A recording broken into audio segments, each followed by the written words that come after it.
In-encourage ko po ng bawat isa ay pumunta na po sa ating mga upuan at ilagay po natin sa silent mode ang ating mga phones upang maiwasan po ang distraction throughout the service. Salamat po.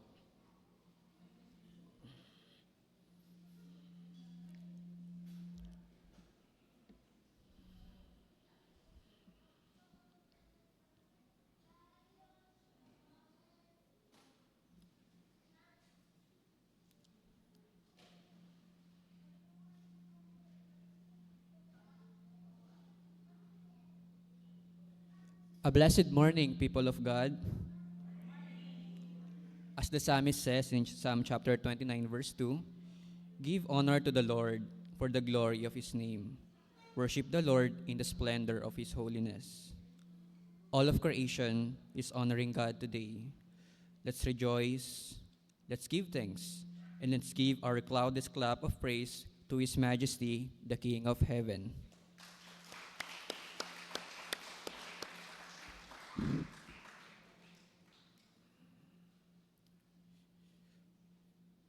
Beloved brethren, while the prelude is being played, let us bow down our heads and in silence, let us reverently lift our praises to the splendor of God's holiness. Moses sang with reverence, "Who is like you, O Lord, among the gods? Who is like you, glorious in holiness, fearful in praises, doing wonders?" God is the King of glory and grace, the great unchangeable, the immutable being who can say he will always be what he always has been. To speak in the name of the Holy God is to call on the Creator and Sustainer of the universe.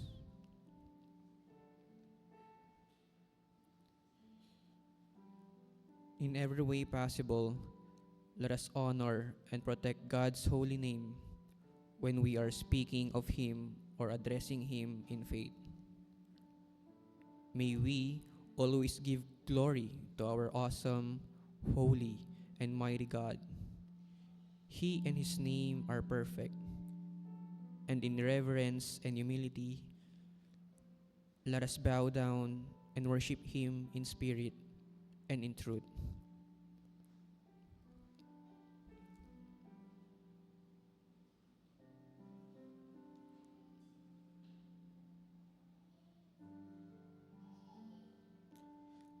Let us all stand and let us sing our opening hymn, "O Worship the King."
Let us read responsibly the call to praise and worship, taken from Psalm chapter 47, verses 1 to 7 in unison. Your hands, all you nation, shout to God with cries of joy. How awesome is the Lord Most High, the great King over all the earth. Subdued nations under us, people under our feet. He chose an inheritance for us, the pride of Jacob, whom he loved. God has ascended amid shout of joy, the Lord amid the sounding of trumpets.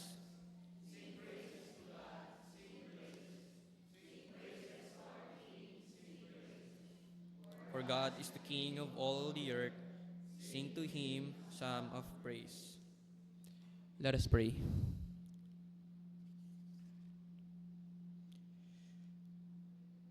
Almighty and loving God,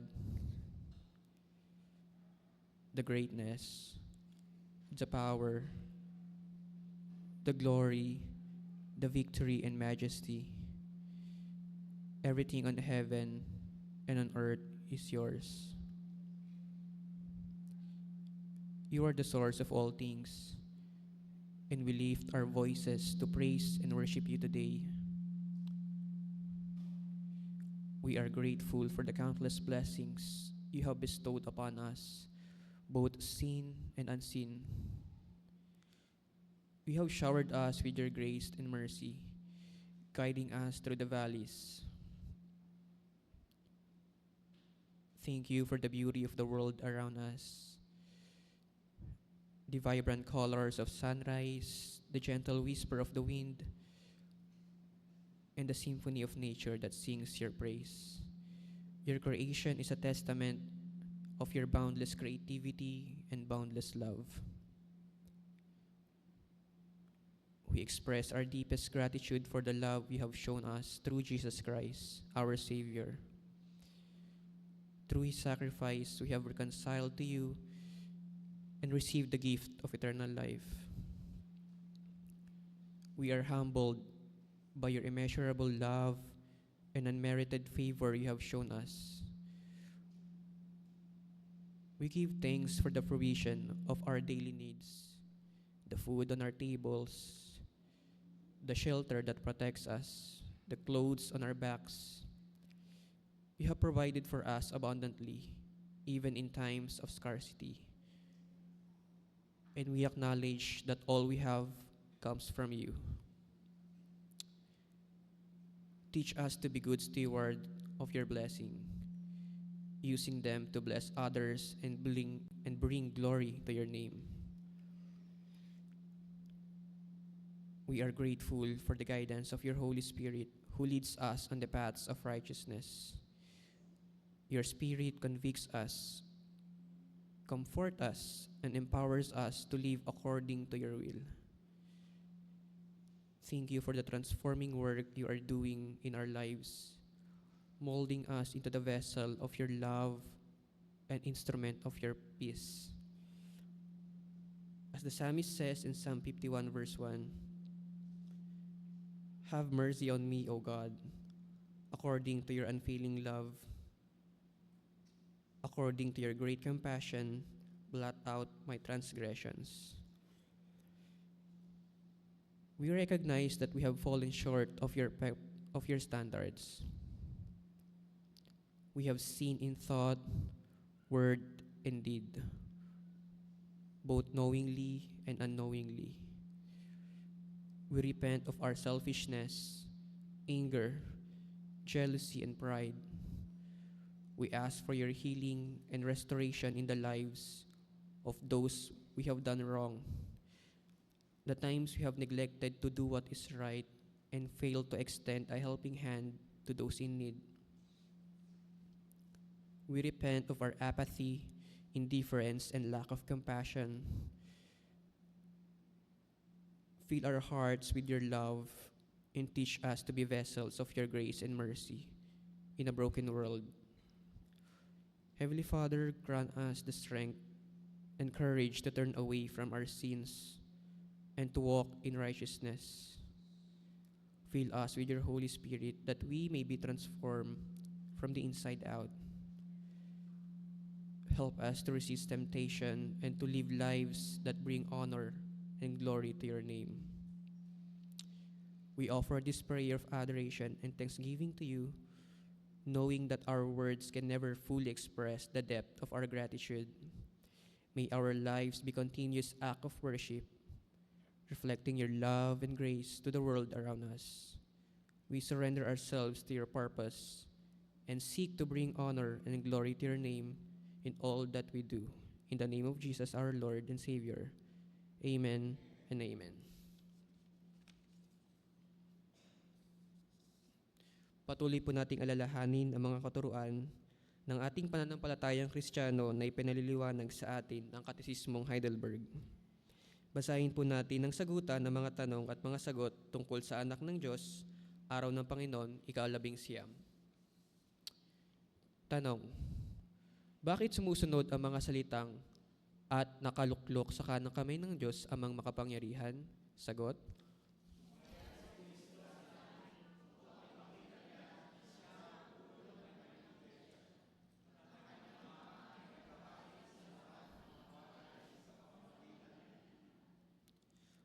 paano nakakatulong sa atin ang kaluwalhatiang ito ni Kristo na ating ulo?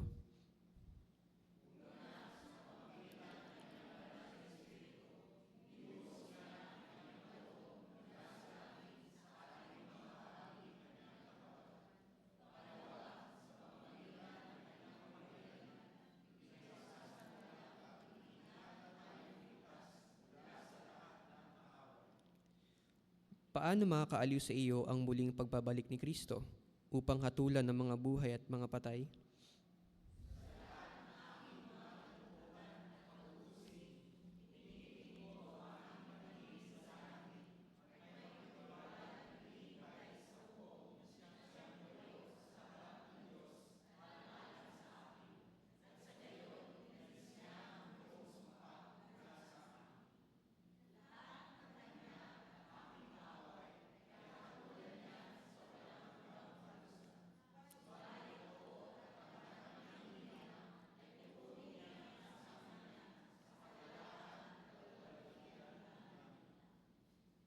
Let us continue worshiping God through the songs of praise and worship.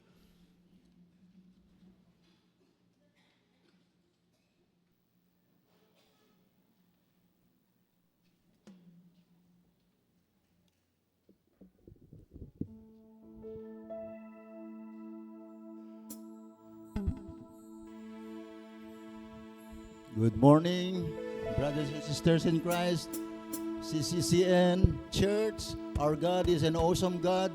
Our God is a strong God and a great God. Purihin natin ang Diyos.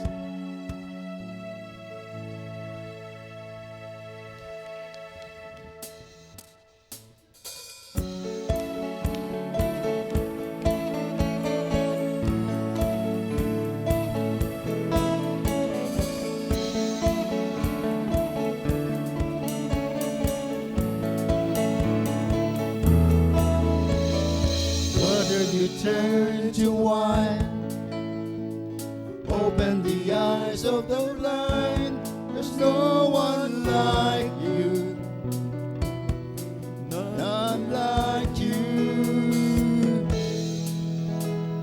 Into the darkness you shine, out of the ashes we rise. There's no one like you, none like you. Our God is greater, our God is stronger. God, you are higher than any other. Our God is healer, awesome in power. Our God.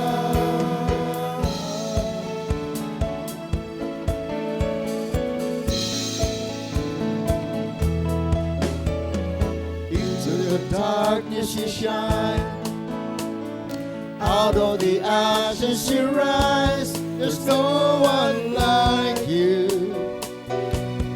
none like you. Our God is greater, our God is greater, our God is stronger.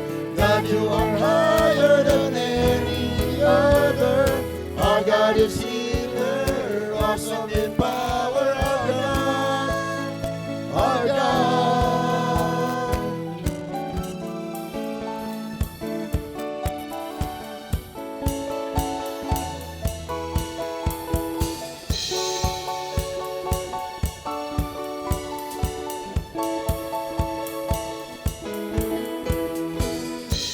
if our God is for us, then who could ever stop us? And if our God is with us, then what could stand against? And if our God is for us, then who could ever stop us?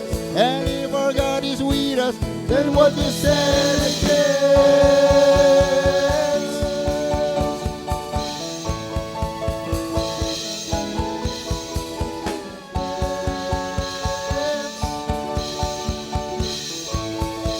Our God is greater. Our God is greater. Our God is stronger. God, you are higher than any other. Our God is healer, awesome in power. Our God, our God, our God, our God is greater. Our God is stronger. God, you are higher than any other. Our God is greater, awesome in power. Our God, our God.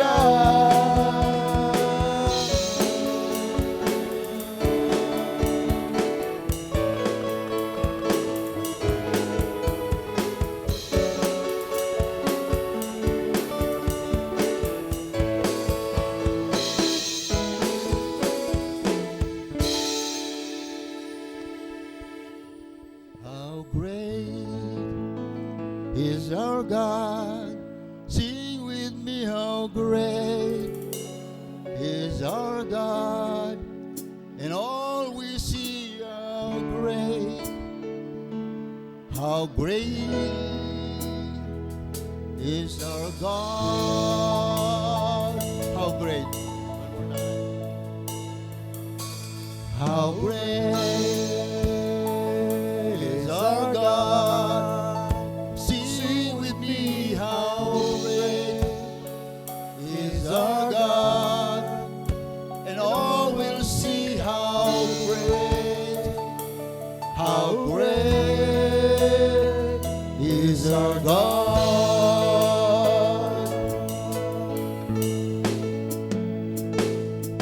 The splendor of a king, clothed in majesty, with all the earth yours, with all the earth yours. He wraps himself in light, and in darkness tries to hide. He trembles at his voice, trembles at his voice. Oh God, how great is our God? Sing with me, how great is our God? And all will see how great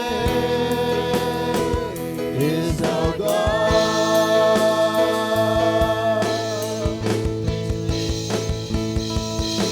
Age to age he stands, and time is in his hands. Beginning and the end, beginning and the end. The God and three in one. Father, Spirit, Son, the Lion and the Lamb, Lion and the Lamb. How great is our God? Sing with me, sing with me. How great is our God? And all we see, how great is our God. Name above all names. Name above all names. And worthy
great.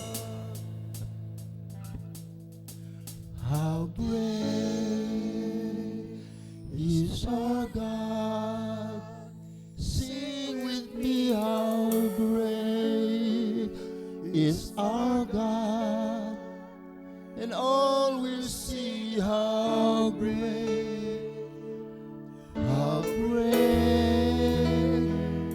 is our God.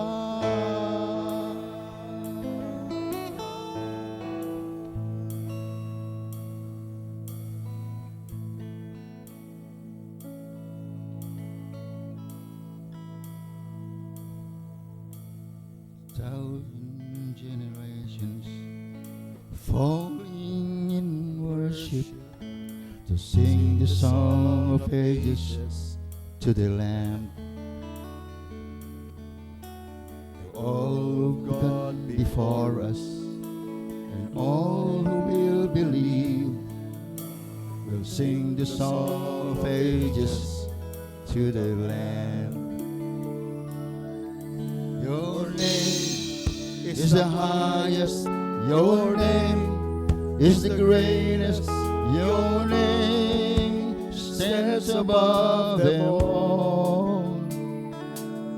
All thrones and dominions, all powers and positions, your name stands above them all. The angels cry, holy, all creation cries, holy, you are lifted high, holy, holy forever.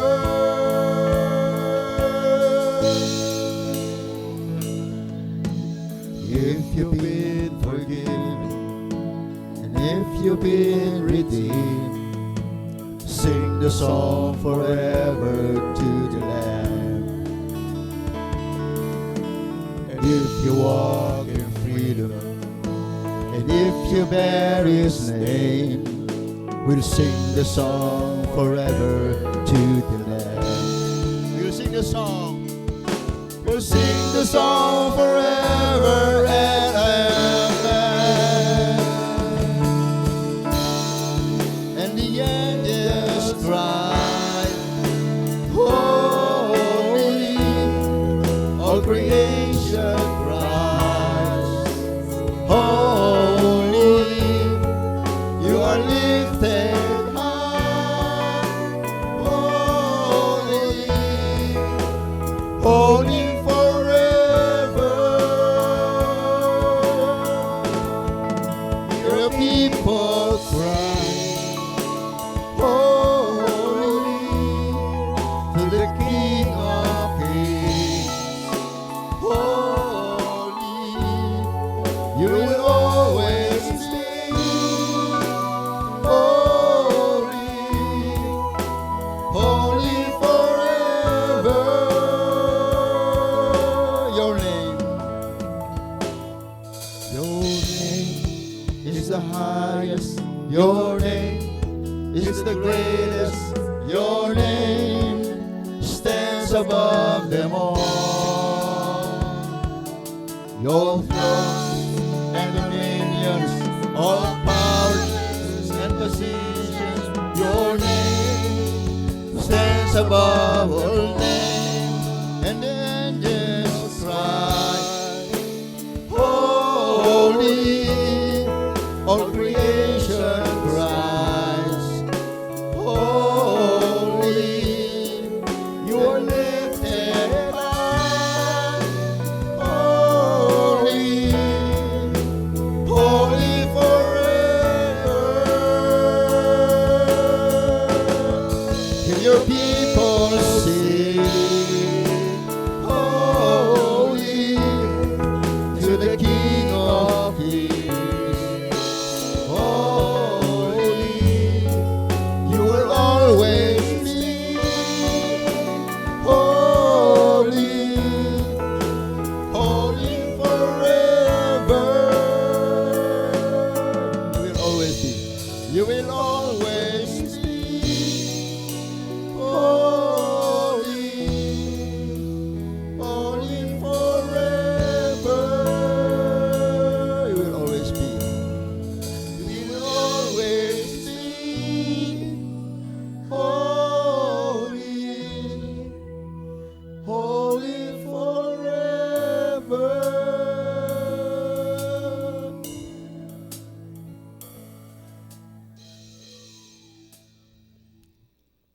We tremble, Lord, sa inyong harapan,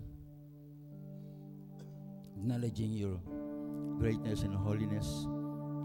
Before you, we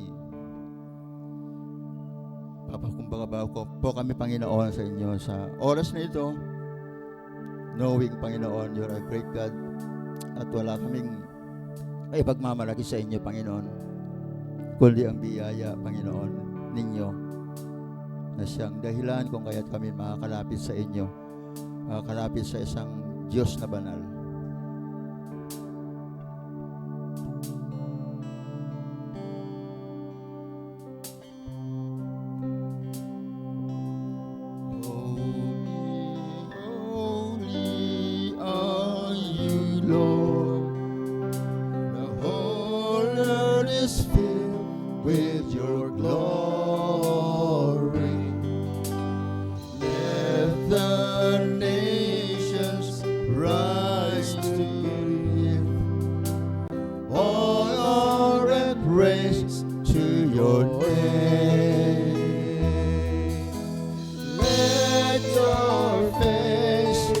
Shine on us, and the world will know you live. And all the heavens shout your praise. Beautiful is our God, the universe will sing. Hallelujah to you, our King.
Let your face shine on us,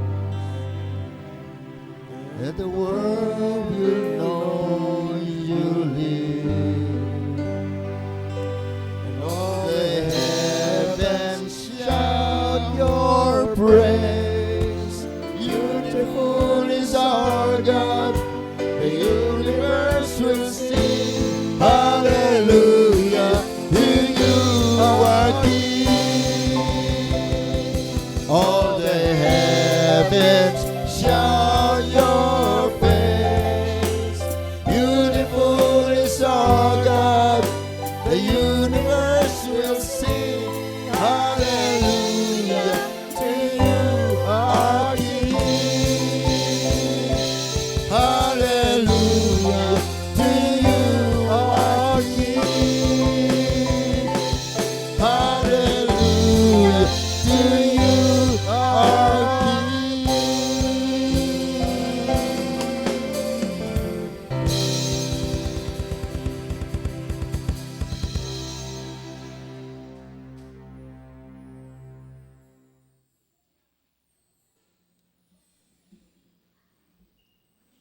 We have now come to the most important part of our worship by listening attentively to the instruction of God's in His Word to be ministered to us by our dear Reverend Ruben Ortesa Jr. Good morning po, Pastor Ruben.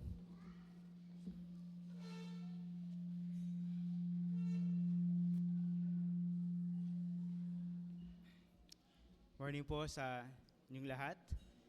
And it is a joy para sa amin ni Ruth to again be here and to join you sa worship and sa singing, and as we listen to God sa Kanya pong salita sa atin ngayong umaga. Tayo po lahat ay tumayo and samahan niyo ako sa Revelations chapter 1. Revelation chapter 1, verse 1 to 20. Revelation chapter 1, verses 1 to 20.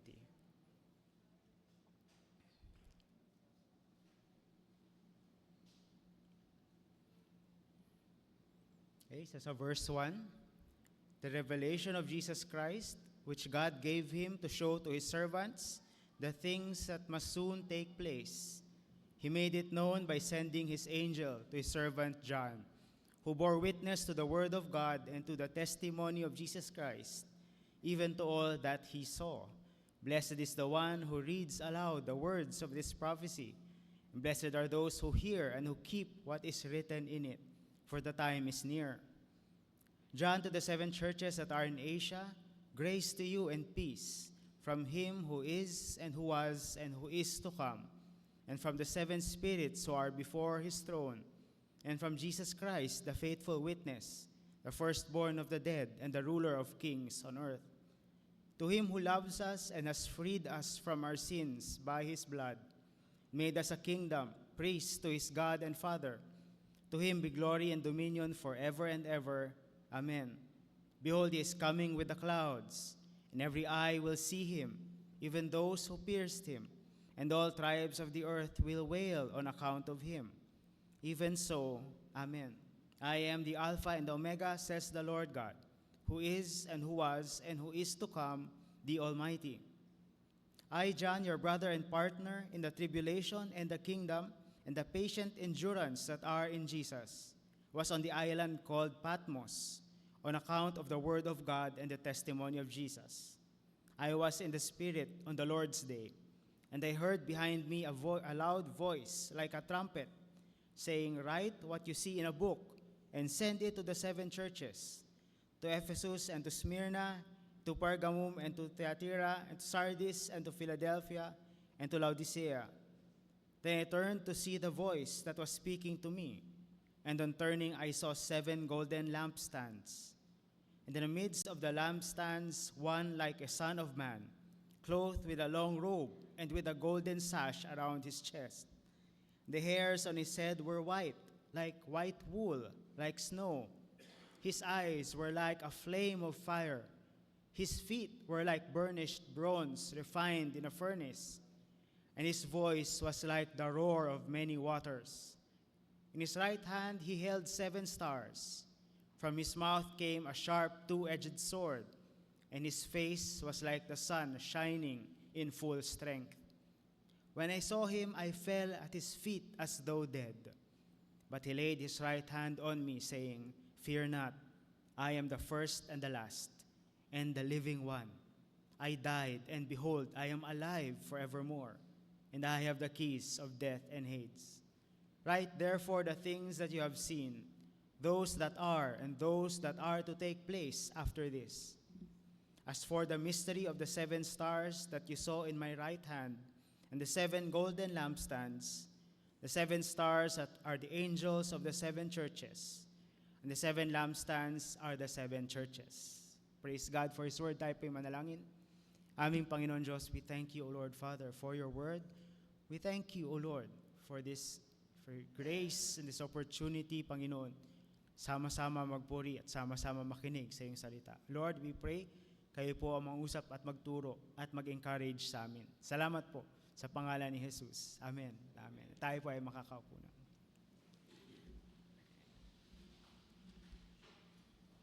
Revelation chapter 1, verses 1 to 20. And nasa dulo na po ng salita ng Diyos, last book sa atin sa New Testament. But kung kayo po ay naalala nyo, 4 years ago, Ah, kami po dati sa The True Vine Christian Reformed Church. No, dati po sa The True Vine Christian Reformed Church ay nagkaroon ng planning early 2020. February, kung tama po naalala ko. And kami po ay naging excited dahil kami ay nag-set ng 3 priority areas na amin pong titingnan para sa simbahan, amin pong direksyon para sa taong yon. Titingnan namin ulit ang aming vision, and then titingnan namin at palalakasin ang aming discipleship at ang aming evangelism. And so, natapos po kami sa planning na yon, excited dahil sa gagawin ng Panginoon. February po yon. And then nung March, nagka-COVID. And so lahat po ng iniisip namin at lahat ng plano namin at yung excitement namin dahil sa mga areas na ito na aming napag-isipan at aming pinag-pray at amin pong mga plano na sana gagawin, wala pong nangyari. Dahil kailangan by March, magbago kami ng gagawin, nagbago at nag-adjust po kami sa ministries natin, nag-adjust po dahil sa COVID. And for many of us, ganun din po ang nangyari.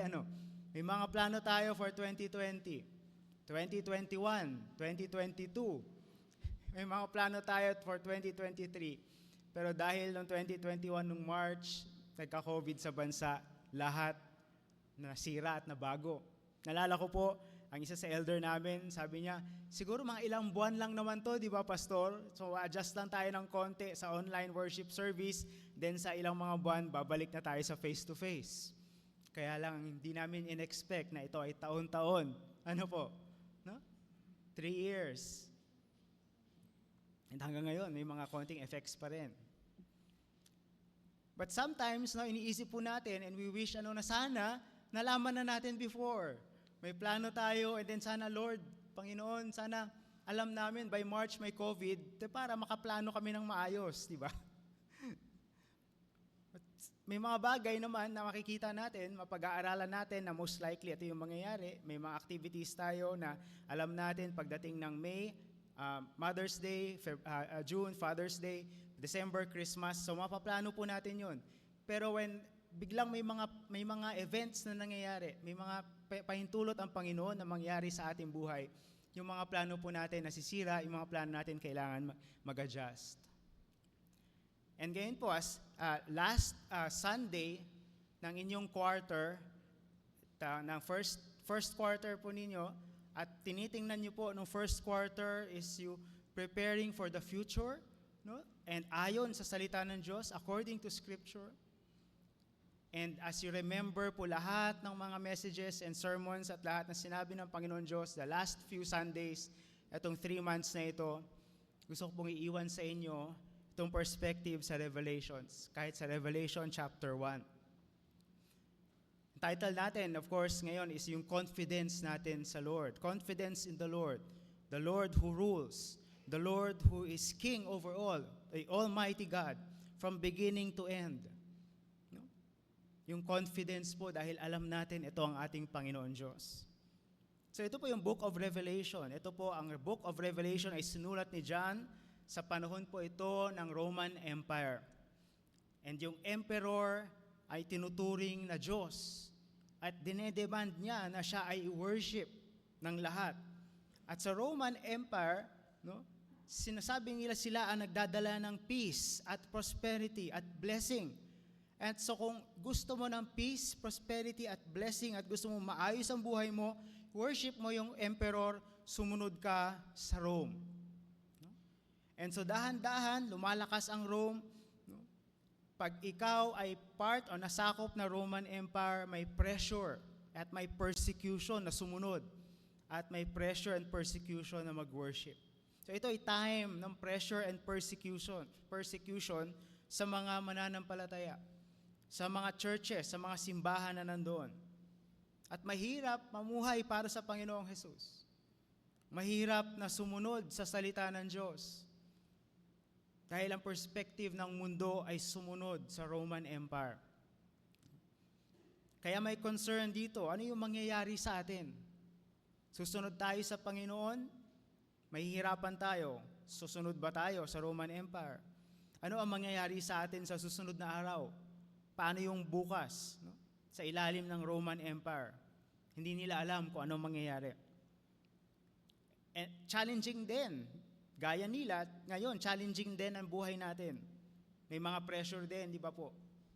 Sa mundo natin ngayon, may pressures, may persecution. Na umalis tayo sa faith, magkasala sa Diyos, sumunod tayo sa mundong ito.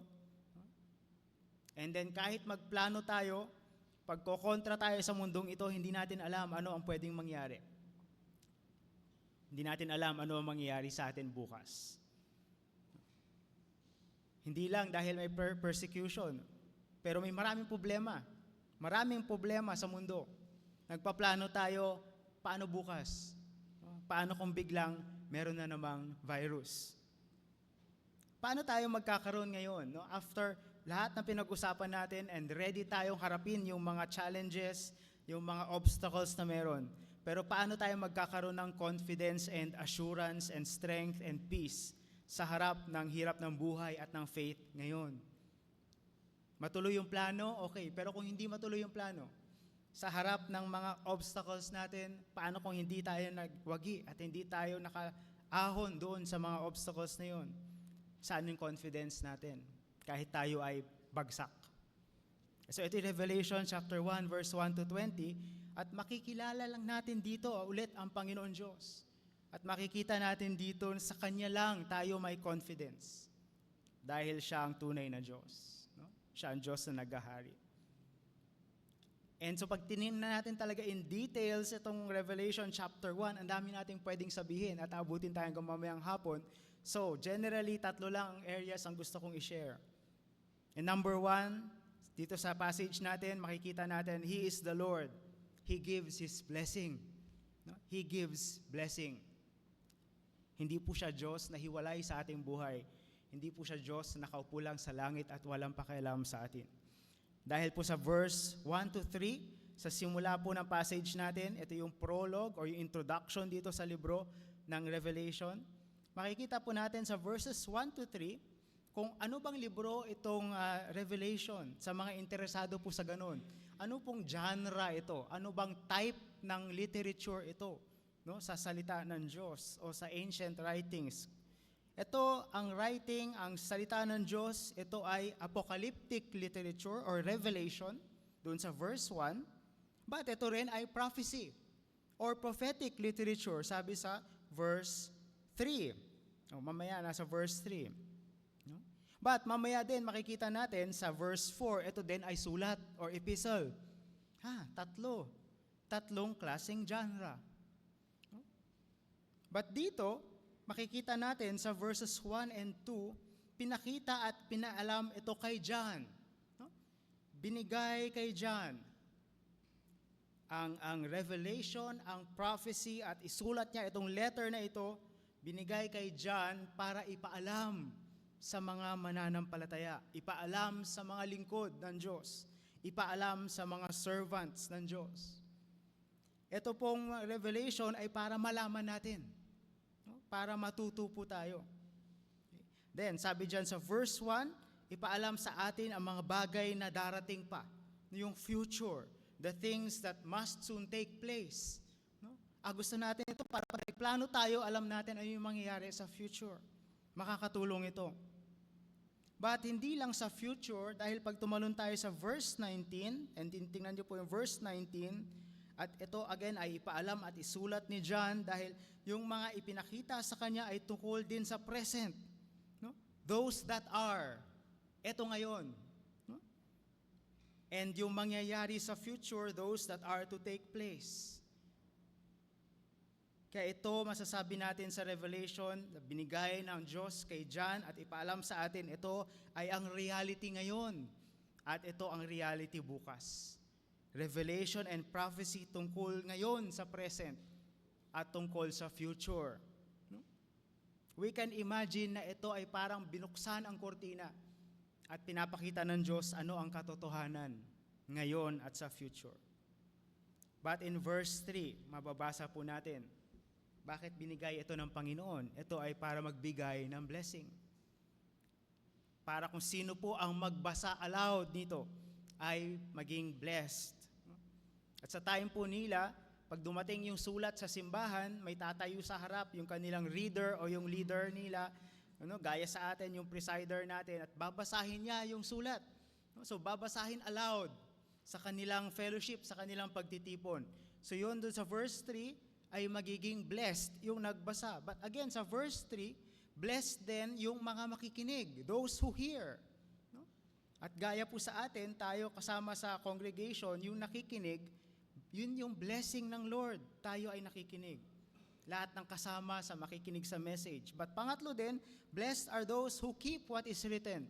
So hindi lang no may nagbasa, then merong narinig niya, pero nilagay niya sa puso niya at iniisip-isip po niya. Okay? So you keep what is written, yung tatanggap, yung isa sa puso ito, yung mga narinig niya, andun yung blessing ng Lord. Those who read aloud, those who hear, and those who keep. And they are blessed. So dito, ito pa sinulat ay magbibigay ng blessing. Pero alam po natin na sa marami, ang revelation po ay parang hindi blessing, pero ito ay nakakatakot. Kung nabasa niyo na po minsan yung mga ilang chapters sa Revelation, mababasa niyo yung dragons. Mababasa niyo po yung spirits at animals na iba-ibang itsura. No? Monsters, kumbaga. No? Nauna pa ito sa Pokemon. No? Ikikita niyo dito yung lahat ng wars na meron. Bloodshed, sickness, plague. Andito lahat sa Revelation. Kaya marami po natatakot talaga pag binasa ang Revelation. Pero hindi po yon ang intensyon ng Panginoon Diyos. Ang gusto niya dito is to bring His blessing to those who read aloud to hear and who keep this word. No? But alam din natin sa iba, ang Revelation po ay nakakalito, confusing. Totoo naman po, dahil ang dami pong signs and symbols, ang daming metaphors, ang daming mga nakalagay dito at hindi natin alam paano ba ang timing nito. Ano mauna? Ito ba mauna? Ito ba yung mauna? O ito ba? Anong ibig sabihin ng sinabi dito? Nakakalito po talaga ang Revelation. Kaya dapat po ito yung pinag-aaralan. Dahil ang intention po ng Diyos is to bless. Bless it. Yung mga makikinig at tatanggap sa puso ito. And so, encouragement po dito, andito po ang blessing ng Lord. The more na basahin at pag-aralan natin ang Revelation, we will be blessed. And consider na ito po ay sa gitna ng mga problema ngayon. Sa gitna ng mga pinagdadaanan ngayon. Sa gitna ng lahat ng nangyayari sa atin ngayon, ito Revelation, ito ay bibigay ng blessing ng Lord. At ganoon naman ang salita ng Diyos. The more na binabasa at pinag-aaralan ang salita ng Diyos, andun yung blessing. And again, sa mga problema pinagdadaanan natin, pinapakita ng Lord, ito katotohanan. At ito yung makikita natin sa Revelation. But bakit may blessing? Bakit sinabi that they are blessed? Dahil po sa lahat na nakasulat sa Revelation, isa ang pinaka-major topic nito. Ang Revelation ay tungkol sa Panginoong Jesus. Verse 1. This is the revelation of Jesus Christ. Yes, may dragons and monsters and spirits and signs and metaphors na hindi po natin maintindihan. Pero bottom line, this is about Jesus. No? Lalo natin makikilala dito ang Panginoong Jesus. Mabibigyan tayo ng mas malawak pa at mas malalim pa na picture tungkol sa Panginoong Jesus.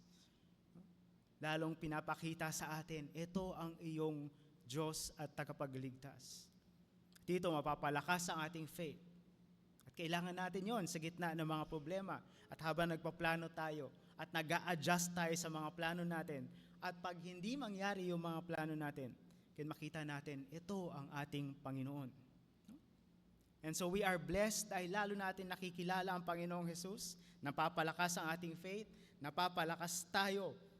Kahit may problema, natupad ang mga plano o hindi, ito pa rin ang Panginoong Jesus. So ito yung number 1 natin. Ito ay nagbibigay ng blessing. But number 2, makikita din natin dito, He is the Lord God Almighty. He is God. He is Almighty God. No? He is the one who rules over all. Sovereign God. At maganda ulit-ulitin yan dahil hindi masyadong ginagamit sa araw-araw yung salitang Almighty.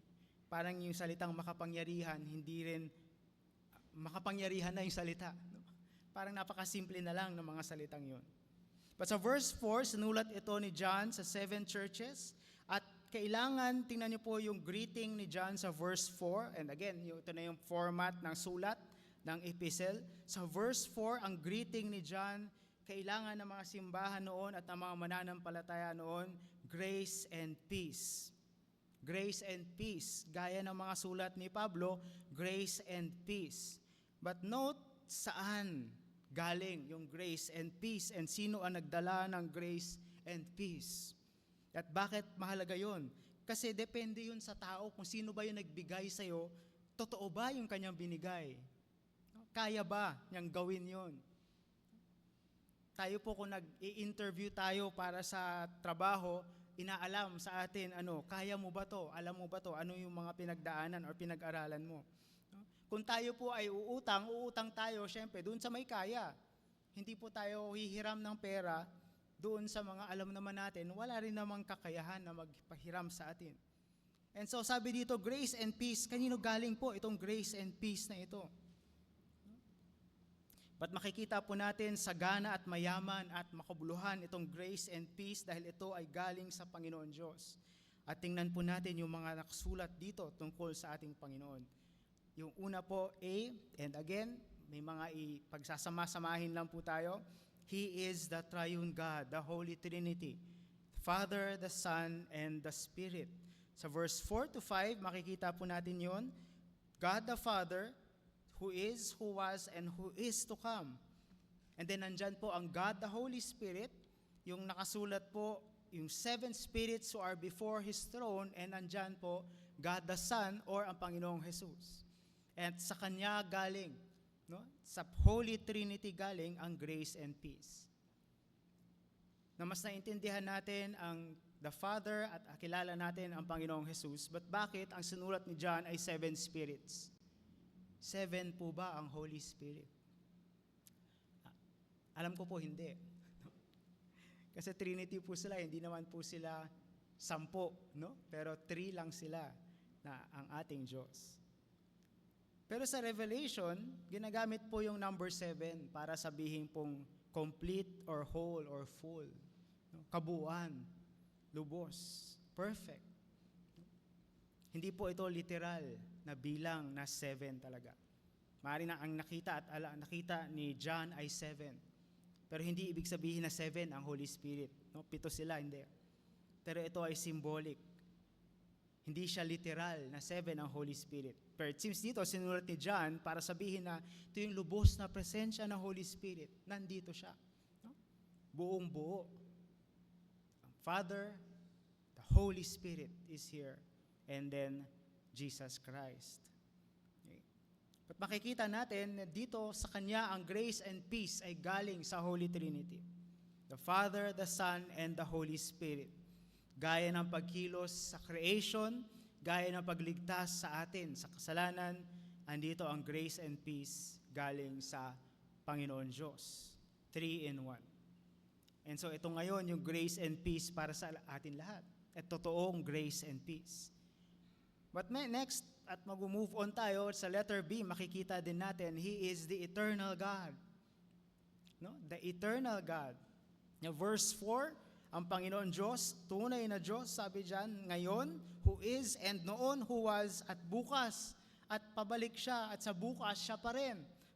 Yung time na paparating, siya pa rin ang Diyos. Then sa verse 8, dinagdag pa doon ng Panginoon yung Alpha and Omega. I am the Alpha and Omega. At ito ay kasama sa kanilang Greek alphabet.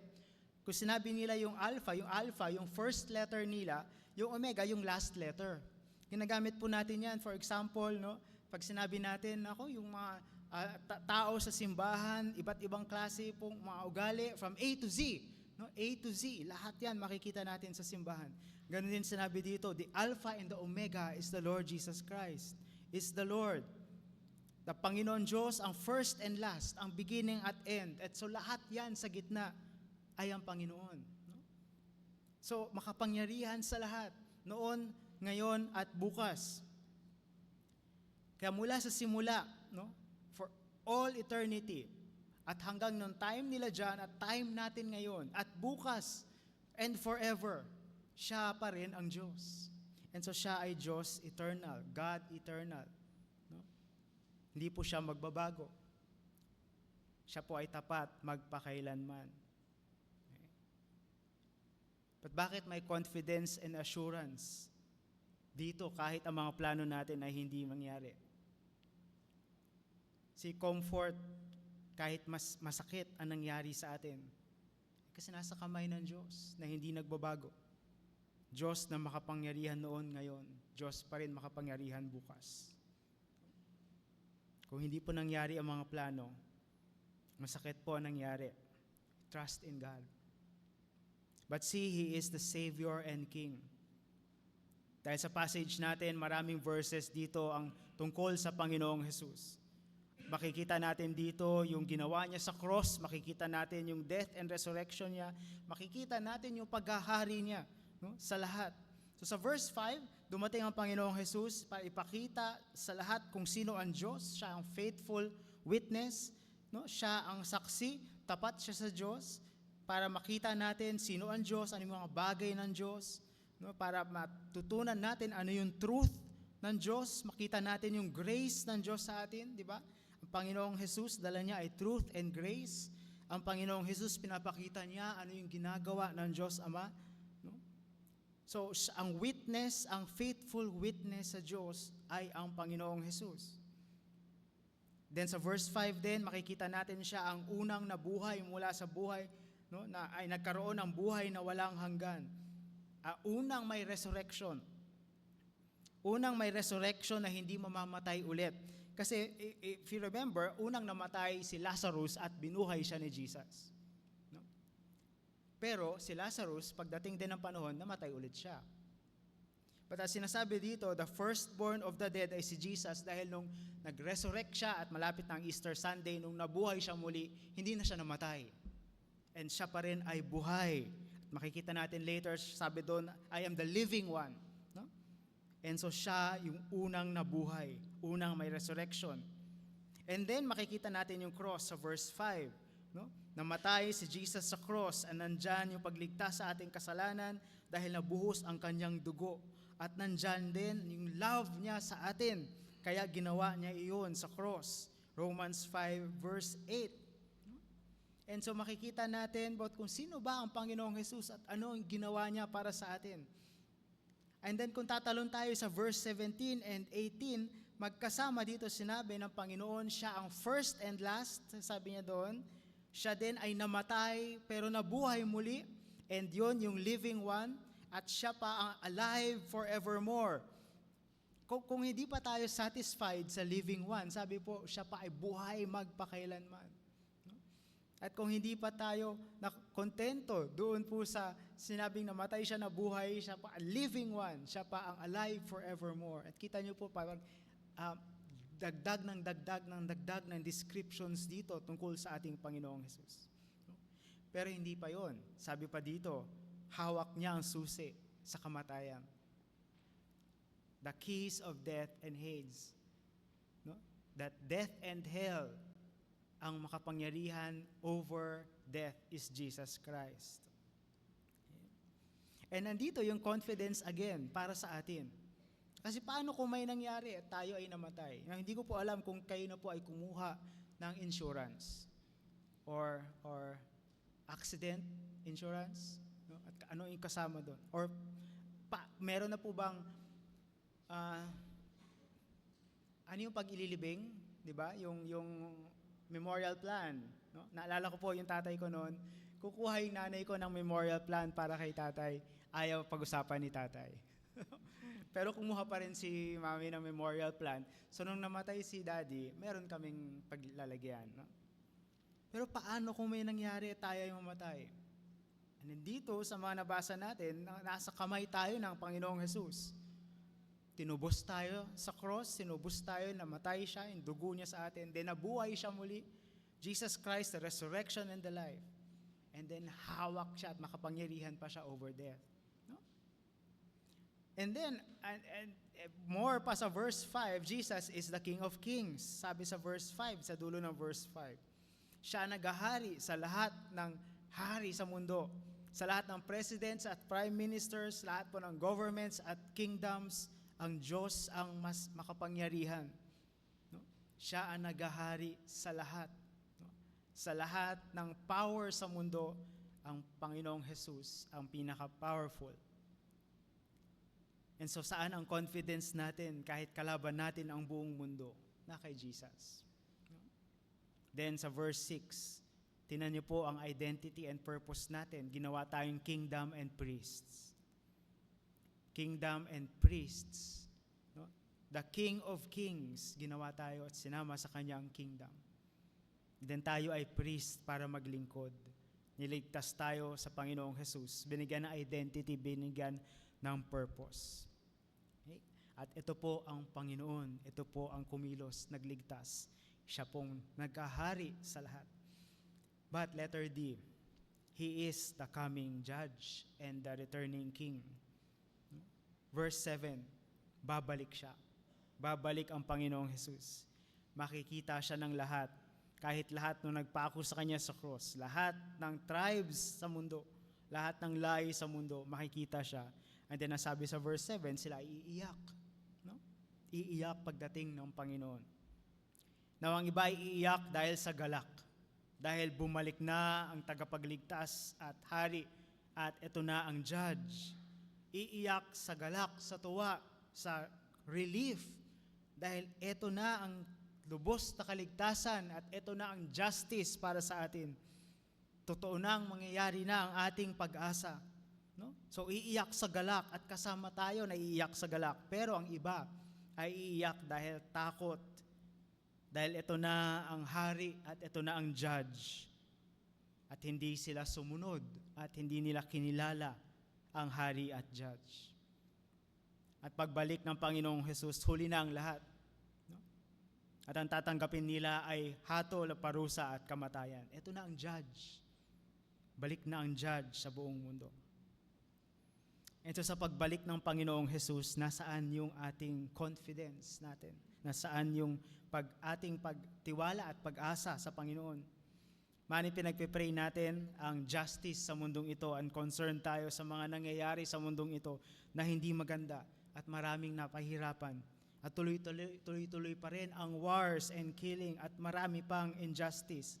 Maybe ang iba pa sa atin ay active sa social justice at tayo ay may mga tinutulungan na mga advocacies o kaya may mga tinutulungan tayong mga taong nahihirapan, oppressed sila, pinahihirapan sa buhay nila. O kaya tayo ay tumutulong doon sa mga kawawa sa buhay na ito. At maybe tayo mismo yung nakaranas ng injustice. At dito ang ating confidence. Ito yung ating hope. Babalik siya. Babalik siya. And so ngayon, kaya nating tumayo, nakatingin tayo sa time na siya nga ay babalik. And sa dulo ng Revelation, yung prayer, Lord, bumalik ka na. No? Lord Jesus, bumalik ka na. And so ito yung number 2, ito yung confidence natin sa buhay na ito. Sa lahat ng ating pinagdadaanan, sa mga plano at preparations natin, ito ang ating Panginoon Diyos. No? And tayo ay sa Kanya, tayo ay nasa Kanyang kamay. But number 3, paano binabasa mo yung Revelation, and yung chapter 1, and basahin niyo po yung buong Revelation, dagdag lang ng dagdag tungkol sa Panginoon Diyos. Number 3, He is the Lord who is with us, and in power and in majesty. The Lord with us in power and majesty. Dahil sa verse 9 to 11, o verse 9 to 20, ito na yung laman ng na nakita ni John. Sa verse 9 to 11, sinulat ni John kung ano yung sitwasyon niya. Siya ay nasa Patmos, siya ay tinatapon doon. Paano niya natanggap yung revelation? Paano niya natanggap itong vision na ito ng Panginoong Diyos? And note John, he was in the Spirit and it was the Lord's Day. It was the Lord's Day. Kaya wag pong mamaliitin ang Lord's Day. Okay? But paglingon ni John, nakita niya yung power and majesty ng Panginoong Jesus. May malakas na boses, parang loud trumpet. Then paglingon niya, nakita niya ang Panginoong Jesus. Verse 12 to 13, nakita ni John, may nakatayo, parang Son of Man. Mukha siyang tao. No? at may suot siya na robe at may gold na sash. Okay? But hindi lang yon. Sa verse 14 to 15, ang buhok niya ay sobrang puti. Parang wool, parang snow. No? Puting-puti ang kanyang buhok. Pero ang mata niya, parang mainit na apoy. Flaming fire. No? So hindi ko alam paano nakaya ni John na tingnan, no, ang Panginoon. Pero ang paa niya ay parang bronze. Galing pa sa furnace. No? Galing sa oven, mainit pa. No? And then, nung nagsalita siya, grabe yung power ng kanyang pagsalita, parang alon na marami, alon ng dagat. No? The roar of many waters. And so imagine na nakatayo sa beach at bagyo, no? At parating na yung malalakas na alon.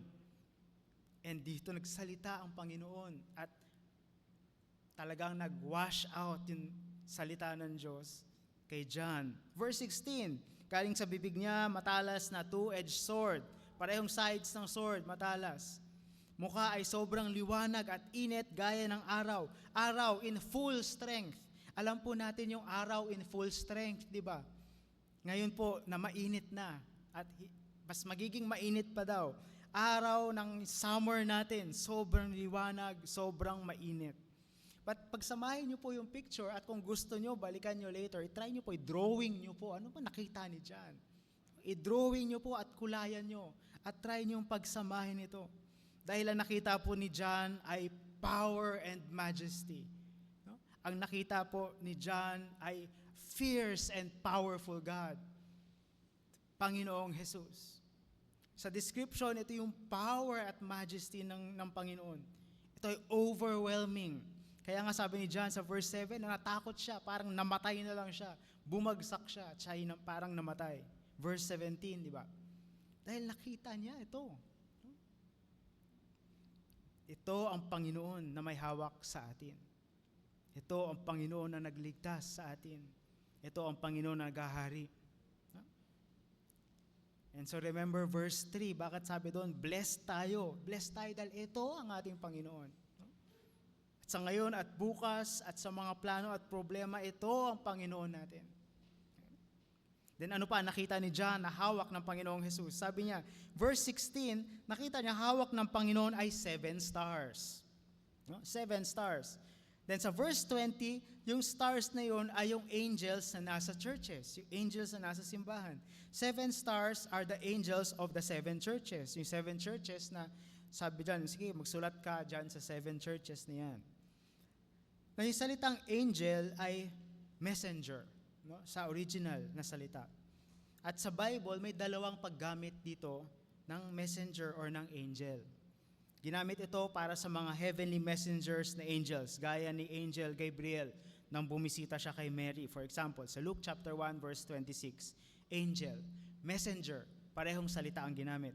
Pero ginamit din ito para sa mga human messengers na may dalang message. At for example, gaya ng messengers ni John nung may tanong siya kay Jesus. Luke 7 verse 24. Parehong salita ang ginamit, messenger, angel. So pwede siyang heavenly messenger, pwede siyang human messenger. Now pag tiningnan natin sa Revelation chapter 2 and 3, inutusan ng Panginoong Jesus si John na magsulat sa mga angel, sa messenger ng 7 churches. Sabi niya Revelation 2 verse 1, no? Si John magsusulat sa heavenly angel. Si John magsusulat sa heavenly messenger. No, most likely, ang tinutukoy dito, yung angel na human messenger. Sulatan mo dyan yung messenger doon sa simbahan. And then sinulatan ni John. But makikita dito na yung mga human messengers na nagdadala ng message ng Diyos, hawak ng Panginoong Jesus. Nasa kamay niya ang angels ng mga simbahan. Nasa kamay niya ang mga nagtuturo ng Bible, ang mga Bible teachers ngayon, ang mga preachers natin, ang mga messengers na nagdadala ng message ng Diyos, mga nagtuturo ng mga bata, no? Mga nagtuturo ng salita ng Diyos, hawak ng Panginoong Jesus. At Sa atin po, marami sa atin nagtuturo ng salita ng Diyos, nagdi-disciple ng iba, nag-share ng salita ng Diyos, nagtuturo sa Sunday school at may mga hawak pang Bible studies. Para sa mga nagdadala at nagtuturo ng salita ng Diyos, ito ay nagbibigay ng comfort. Hawak ka ng Panginoong Jesus. No? At anuman ang challenges at mga problema na meron sa buhay at sa ministry, hawak ka niya. And then isasama nyo yung picture ng Panginoong Jesus kanina with fire and snow and shining sun. Siya ang may hawak sa atin. So ito yung nagbibigay ng comfort, pero ito din ay nagbibigay ng warning. Kasi nasa kamay tayo ng Panginoong Jesus na ito. Ayusin natin. Ayusin natin ating buhay at ministry at maging faithful tayo sa salita ng Diyos. But finally, sa vision ni John, nasaan ang Panginoong Jesus? Pansin niyo po ba, nasaan ang Panginoong Jesus nung nakita siya ni John? Verse 12 and 13. Nung lumingon si John, nakita niya una ang 7 lampstands. Lalagyan po ng ilaw, lalagyan ng torch nung time nila. At sa kalagitnaan ng 7 lampstands, nandoon ang Panginoong Jesus. Then sabi niya sa verse 20, the 7 lampstands are the 7 churches. No? Yung lampstands ay yung mga simbahan. At ang Panginoong Jesus ay nasa gitna ng kanyang mga simbahan. Nasa kalagitnaan, no, ng mga simbahan. Nasaan ang Panginoong Jesus? Yes, siya ay nasa kanan ng Diyos Ama. But also, spiritually, siya ay kasama natin ngayon. Kasama natin, sama ng lahat ng simbahan. At nandito ang Panginoong Jesus ngayon. At nandun din siya sa simbahan namin, sa Philinvest. At nandun siya sa lahat ng kanyang mga simbahan. God is present. The Lord Jesus is with us. And many times, actually, kung iniisip ko, andito ang Panginoong Jesus ngayon, either ang iniisip ko ay yung baby sa manger, or ang iniisip ko ang tagapagligtas na namatay sa cross.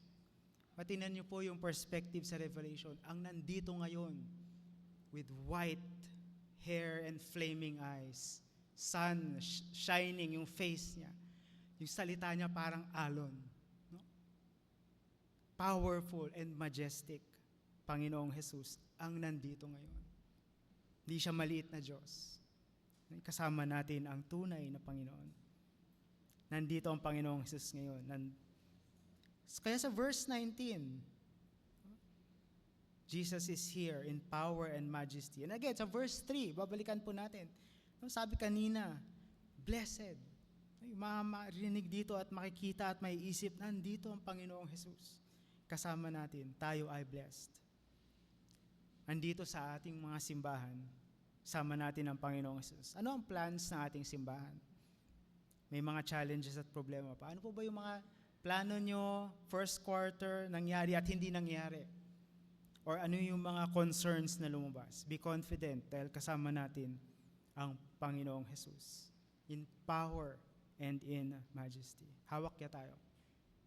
Nandito siya. Ito yung number 3. Ito ang ating Panginoon. Sa conclusion po, kung ito pong March ay naging magulo na ang mga plano natin. Gaya po ng sa ilan, may mga plano pero hindi nangyayari. Ito po yung confidence natin para sa ngayon at sa bukas. Para sa mga plano natin mangyari or hindi. Or kung ano pa ang mangyayari bukas, ito ang ating Panginoon. Revelation 1 verse 1 to 20, ito ang ating Diyos na naghahari. He is the Lord who gives His blessing. He blesses. Dito po sa kanyang salita, dito po sa Revelation. Who is the Lord God Almighty, the triune God, Father, Son, and the Holy Spirit. B is the eternal God. Hindi po nagbabago. No? Makapangyarihan, tapat, magpakailanman. At sinasabi po natin, steadfast love. Hindi nagbabago yung love na yun. At faithful po siya. He is the Savior and King. Pinaalala sa atin yung ginawa niya sa cross at maalala again natin pagdating ng Holy Week. But pinaalala sa atin, siya ay nabuhay muli. Siya ay buhay magpakailanman. Siya ang hari ng lahat. Siya ang tunay na Diyos. Pero babalik siya. He is the coming judge.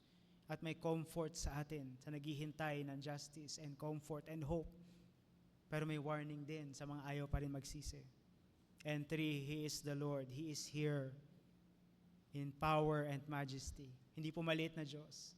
Hindi po nanatiling baby sa sabsaban. Wala na rin sa cross. Namatay pero bumangon muli. No? At umakyat at naghahari. Wala na siya sa cross. Pero ito yung power and majesty. Fearsome God Almighty. Sa lahat po ng mga plano natin, ito po yung isipin natin and sa Panginoon yung comfort. So iwan ko po itong quote galing kay Corrie ten Boom. Si Corrie ten Boom po ay isang Dutch Reformed Christian. Panahon po ng World War II. Noong World War II, bata pa si Corrie at yung pamilya niya, nagkup-kup sila ng mga Jews at tinago nila sa mga Nazi. No? Tinulungan nilang makatakas para hindi mahuli at mapatay ng mga Nazi, Germans. Pero si Corrie at yung pamilya niya nahuli. And then sa kulungan, namatay yung tatay niya at namatay din yung isang kanyang kapatid. Nakalaya si Corrie. At tumakaya si Corrie at nagpatuloy sa naging Christian writer, naging speaker, share niya yung kanyang experiences, nag-encourage siya at naging speaker siya sa maraming mga conferences. Pero ito yung isang quote na sinasabi na galing kay Corrie ten Boom. Sabi niya, "Never be afraid to trust an unknown future to a known God." Never be afraid because you know your God. And so you trust Him kahit hindi mo alam yung bukas. At si Corrie ten Boom, sa lahat ng kanyang mga pinagdadaanan, sabi niya na ganito, "Do not be afraid ano mangyayari bukas sa mga plano natin and preparations natin. Kung mangyari nga or hindi, kung biglang magulo ulit ang ating mundo, magulo ulit ang ating buhay. But we know our God." Kita natin ngayon sa Revelation chapter 1. So never be afraid and trust God. Yun yung ating confidence. Tayo manalangin. We thank you, O Lord. We thank you. And we praise you, O Lord Father. You are our God. Tunay na Diyos, makapangyarihan sa lahat. Hindi po nagbabago. Lord, we pray, Father, and inaawit po namin, Lord, we want to see you, Panginoon. But i-ready nyo kami, Panginoon, makita ka in your power and majesty. And we thank you, O Lord, sa iyong grace sa dugo ng Panginoong Jesus. Kami ay nakakatayo sa iyong harapan, sa iyong presence. We thank you, Father. We pray, Panginoon, continue to be with all of us, Lord, and indeed give us yung confidence and assurance and comfort and strength dahil alam namin sino ang aming Diyos. And thank you. All this we pray in Jesus' name. Amen.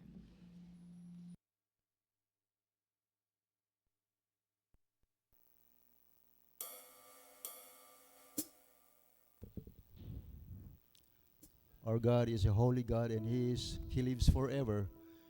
He is from the beginning. He is from everlasting to everlasting.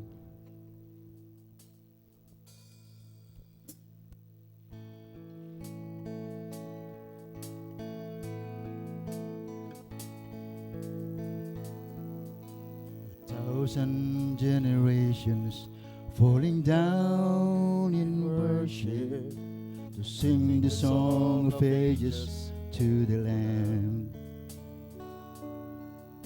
To all who've gone before us and all who will believe, will sing the song of ages to the Lamb.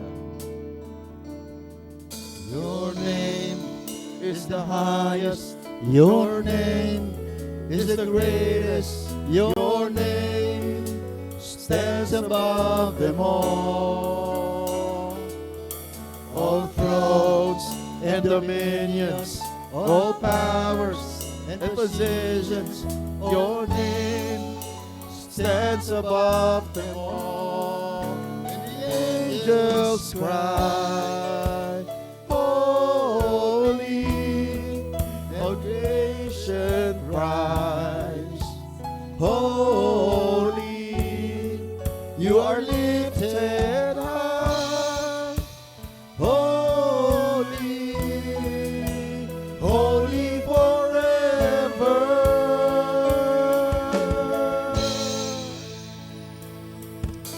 If you please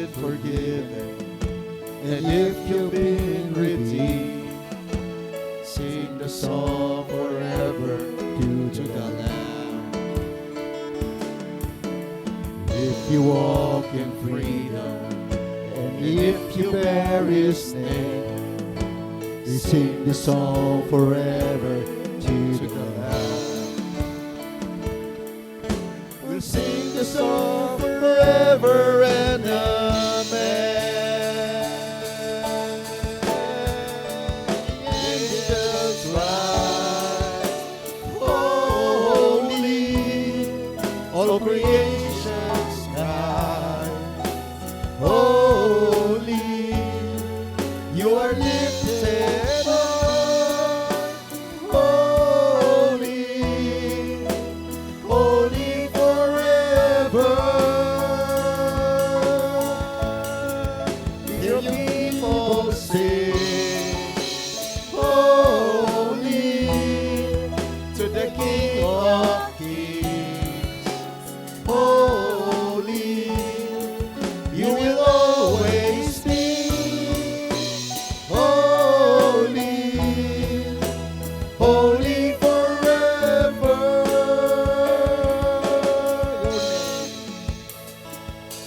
Your name is the highest, your name is the greatest, your name stands above them all.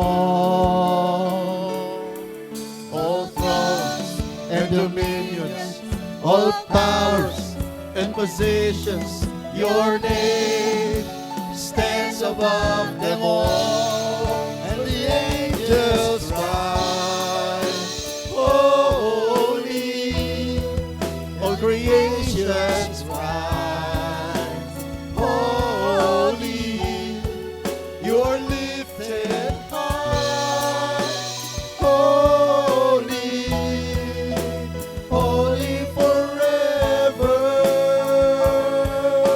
Hear your people sing, hear your people sing, holy, to the King of Kings, holy, you will always be holy, holy forever. You will always be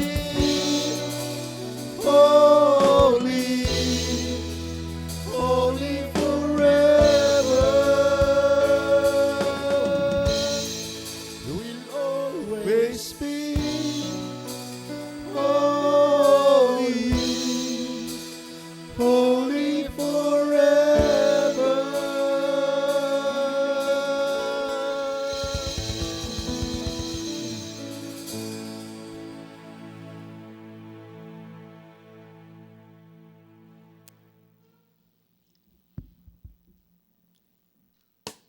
Obedience and praise help us to remember God's faithful provision and cares for all of us.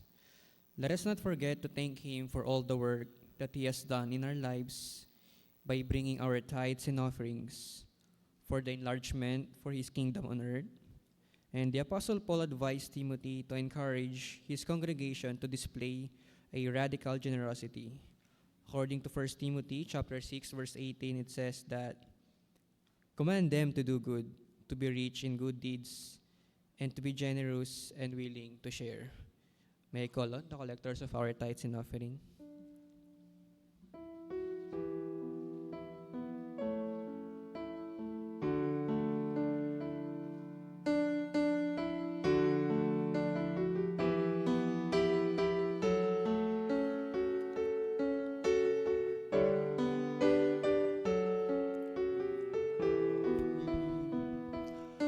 Lift our voices, we lift our hands, we lift our lives unto you.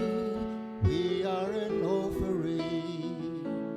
Lift our voice, Lord, use our hands, Lord, use our lives. They're yours. We are an offering. All that we have, all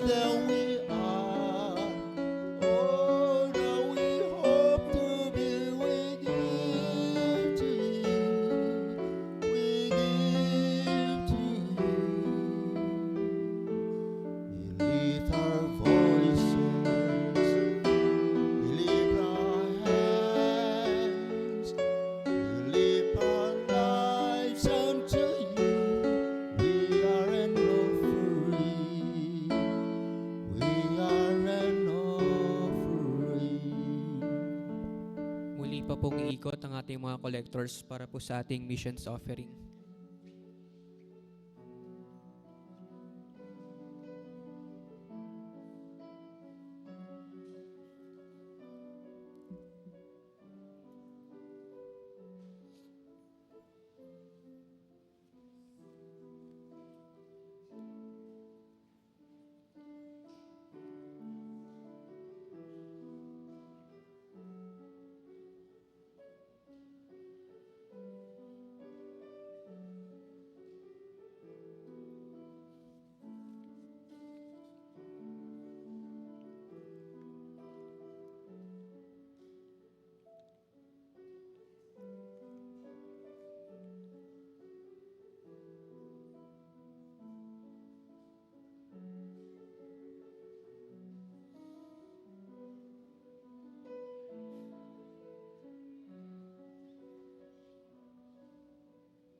Let us pray.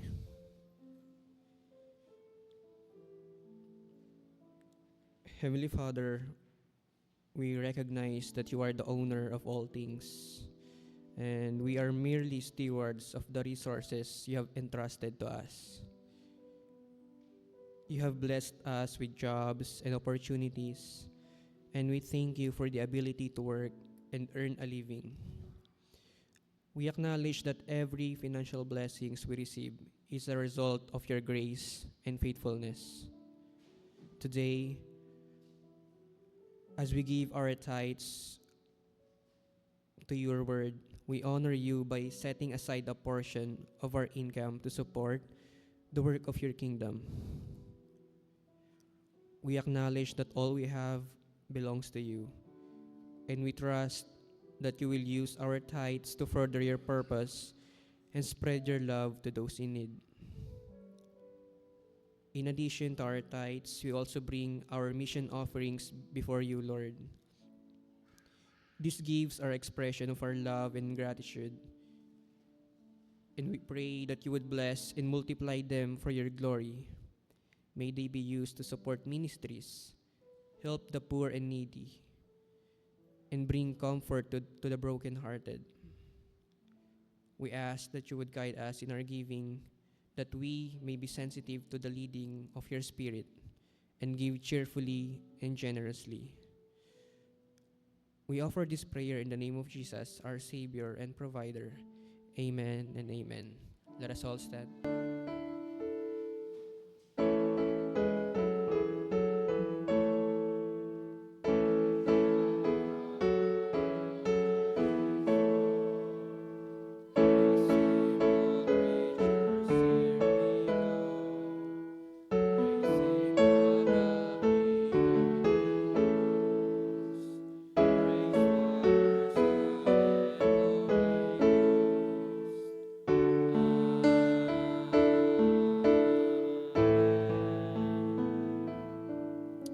Makakaupo na po tayong lahat. And moving on for our greetings and church announcement. Warm welcome to our guests and visitors today and to our online worshipers. We encourage everyone to be with us again next Sunday and Sunday thereafter for our worship service. And for our birthday celebrators for this week, March 20, si Ate Grace Buado. And March 22 naman, si Kuya Renante sa Bacan. And there will be no wedding anniversary celebrators for this week. Punta na po tayo sa ating church announcements. And membership class, lesson 2, Sunday after service at Children's Area, March 17 po yan. And next, consistory meeting this afternoon at 2 o'clock in the afternoon po. And next, prayer vigil on the Holy Wednesday. So we encourage everyone to please check your schedule with Deacon Leia Cleophas. And prayer service on Holy Wednesday at 5 p.m. And Tenebrae service on Monday, Thursday at 5 p.m. po.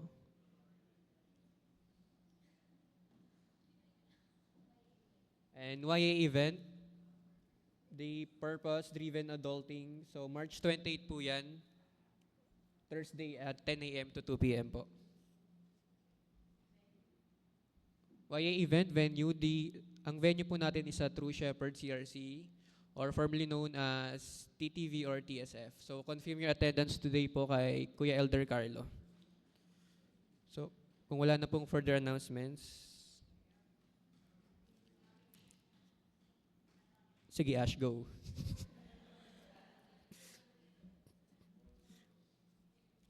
Hello po. Hi. Good morning po. Ay, bakit po kumakapapalak po? Ayan po, good morning po ulit. I-announce ko lang po, kagaya po ng na-announce po last Sunday, may mga events po kami for KR, for our fundraising projects po. And yung mga t-shirt po na ipopost po, is isa lang po to sa mga fundraising projects po ng KR po. And we hope and pray po na you will continue po to support din po yung mga fundraising projects din po namin para din po sa nararating pong kampo namin this year din po. So, ang deadline po ng,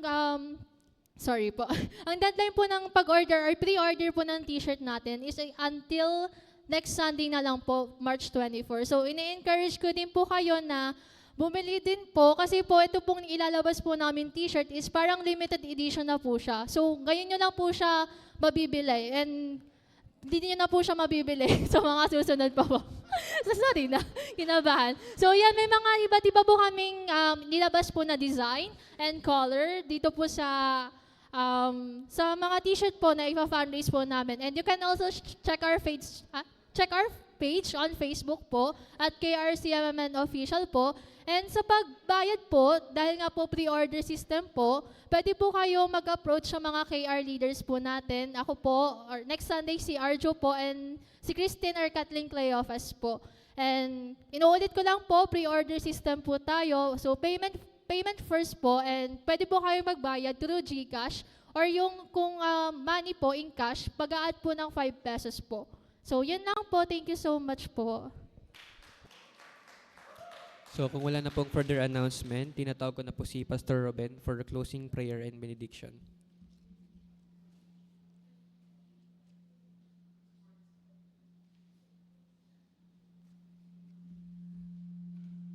Okay. Tayo po ay tumayo. Sa Hebrews 12, verse 1 and 2, therefore, since we are surrounded by so great a cloud of witnesses, let us also lay aside every weight and sin which clings so closely. Let us run with endurance the race that is set before us, looking to Jesus, the founder and perfecter of our faith, who for the joy that was set before him endured the cross, despising the shame, and is seated at the right hand of the throne of God. Our Lord, Father, we thank you. Once again, Panginoon, we are reminded, Lord, to look to you, O Lord, to turn to our Lord Jesus Christ, and to find, Panginoon, yung confidence, yung assurance, yung strength, yung hope sa inyo, O Lord. Salamat po, Panginoon Diyos, sa patuloy niyong pagkilos sa bawat isa at sa simbahan niyo dito, Panginoon. Salamat po, Lord, sa inyong grace.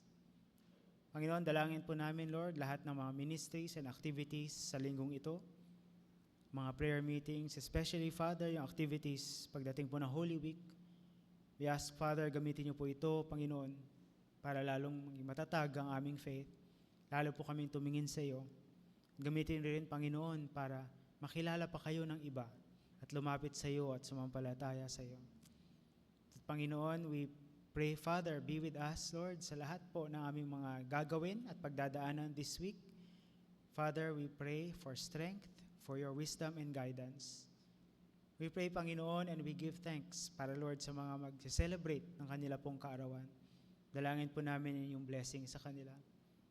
Isasamahan niyo po kami, Panginoon. Continue to be with us, Father, today and in the coming days. And we thank you, O Lord. Tanggapin niyo po ang benediction. The Lord bless you and keep you. The Lord make His face to shine upon you and be gracious to you. The Lord turn His face towards you and give you His peace. In the name of the Father, the Son, and the Holy Spirit. Amen.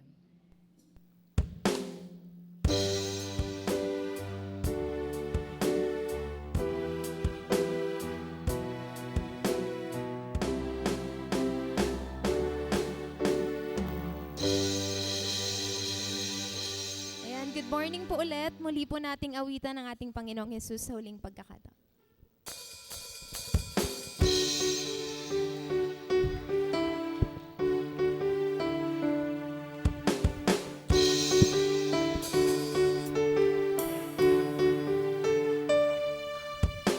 We're here because of grace, a part of your great plan.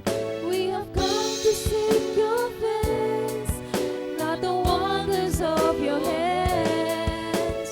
And yes, we need your touch, but you've given us so much that we just want to thank you for all you've done for us.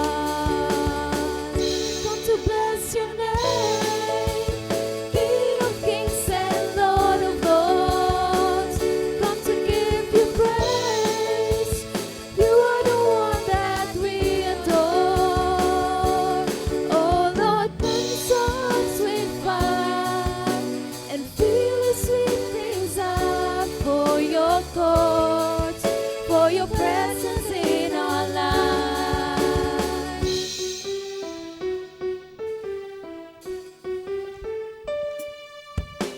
Lord, you've made a way because of your great love, and our hearts are filled with praise for all that you have done. There is none like you, so faithful and so true, and we just want to thank you for all you've brought us through. To bless your name, King of kings and Lord of lords. Come to give you praise. You are the one that we adore. Oh Lord, cleanse us with fire and fill us with desire for your courts, for your presence in our lives. We've come to bless your name.